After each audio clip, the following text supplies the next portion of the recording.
My YouTube channel UPSC education point. आज हमारी class polity की है, क्लास 10th का फर्स्ट चैप्टर है। हमने 9th क्लास कंप्लीट कर लिया। आज से हम एनसीईआरटी पॉलिटी की क्लास 10th स्टार्ट कर रहे हैं। चलिए हम स्टार्ट करते हैं। सत्ता की साझेदारी। हमारे जो इंडिया या और भी कंट्रीज हैं वहाँ पे सत्ता की कैसे कैसे साझेदारी है, मतलब कि कौन सी सरकार किस तरीके से काम करती है एक दूसरे के साथ मेल जोल करके, इस पे आज हम डिस्कस करेंगे। ठीक है गाइस, चलिए स्टार्ट करते हैं। बेल्जियम और श्रीलंका की बात करते हैं।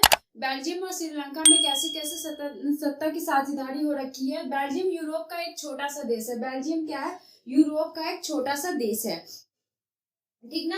बेल्जियम क्या है? यूरोप का एक छोटा सा देश है जो हरियाणा से भी छोटा है, हरियाणा राज्य से भी छोटा है। और बेल्जियम का जो है सीमाएं किस किस देश से मिलती है? तो फ्रांस, नीदरलैंड, जर्मनी और लक्समबर्ग, ठीक ना।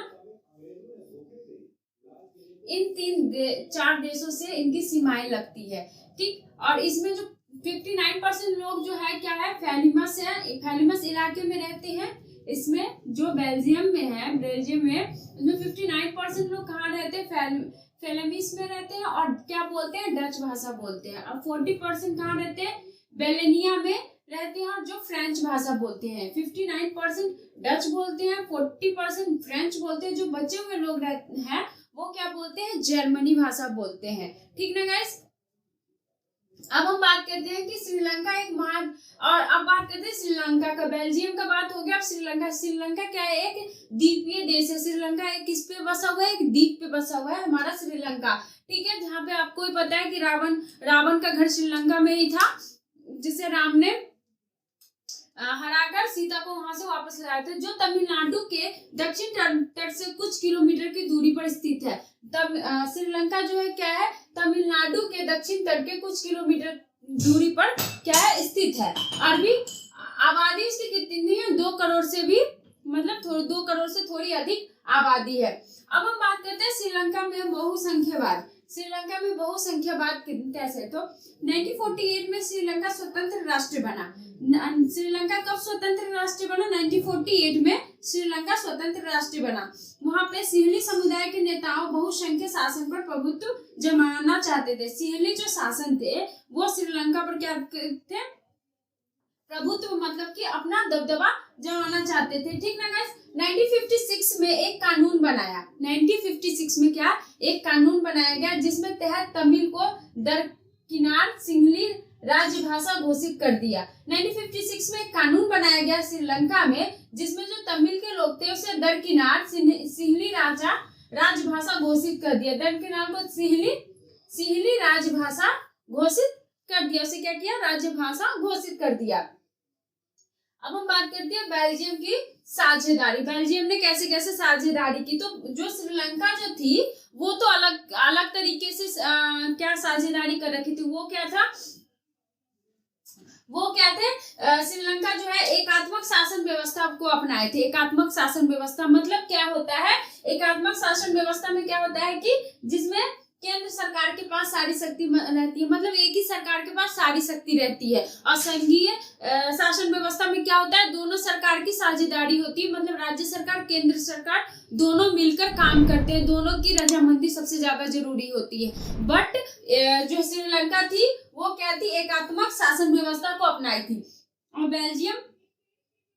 बेल्जियम एकात्मक शासन की जगह संघीय शासन प्रणाली को अपनाई थी, ठीक ना। बेल्जियम के लोग श्रीलंका से अलग रास्ता अपनाए, क्षेत्रीय और सांस्कृतिक विविधताओं को स्वीकार किया। उन्होंने क्या किया? बेल्जियम ने क्षेत्रीय और सांस्कृतिक विविधता को क्या स्वीकार किया। 1970 और 1973 4 संशोधन किए गए। 1970 से 1973 में 4 संशोधन किए गए। ऐसे संशोधन किए गए कि वहां के लोगों को कोई प्रॉब्लम ना हो, कोई दिक्कत ना हो, कि उन लोगों की हर एक सुख सुविधा, मतलब उन्हें क्या जरूरी है, इन सब चीजों के लिए उन्हें सुख दिया गया। संविधान के केंद्रीय और राज्य सरकार को समान दर्जा दिया गया। उनमें क्या था? केंद्र और राज्य सरकार को समान दर्जा दिया गया, मतलब कि जितना हक केंद्र को है उतना ही राज्य सरकार को हो गई। लेकिन श्रीलंका में क्या थी? केंद्र सरकार को सबसे ज्यादा शक्ति दी गई थी, वही ज्यादातर उन्हें ज्यादा ही महत्व दिया गया था, लेकिन बेल्जियम में क्या है, दोनों सरकार को महत्व दिया गया था। डच और फ्रांस भाषाएं समान तभी कानून बन सकते थे। डच और फ्रांस भाषा वाले थे, वो समान संख्या में रहते थे, तभी क्या थे, कानून बना सकते थे। दोनों जब साथ में साझेदारी करते थे तभी। समूह के सांसदों का अब बहुमत अब उसके पक्ष में था। समूह के जो सांसदों का था बहुमत उनके पक्ष में था। ब्रुसेल्स में समान प्रतिनिधित्व के इस प्रस्ताव को स्वीकार किया गया। ब्रुसेल्स में क्या था, इस समान प्रतिनिधित्व को क्या किया, स्वीकार किया गया। समान प्रतिनिधित्व को क्या किया गया, स्वीकार किया गया। इस प्रस्ताव को स्वीकार किया। डच भाषी लोगों ने केंद्रीय सरकार के बराबरी का प्रतिनिधित्व स्वीकार कर लिया। जो डच भाषी थे उन लोगों ने क्या किया, केंद्रीय सरकार की बराबरी का प्रतिनिधित्व उन्होंने स्वीकार कर लिया। मतलब केंद्र सरकार के इतना ही जो उनका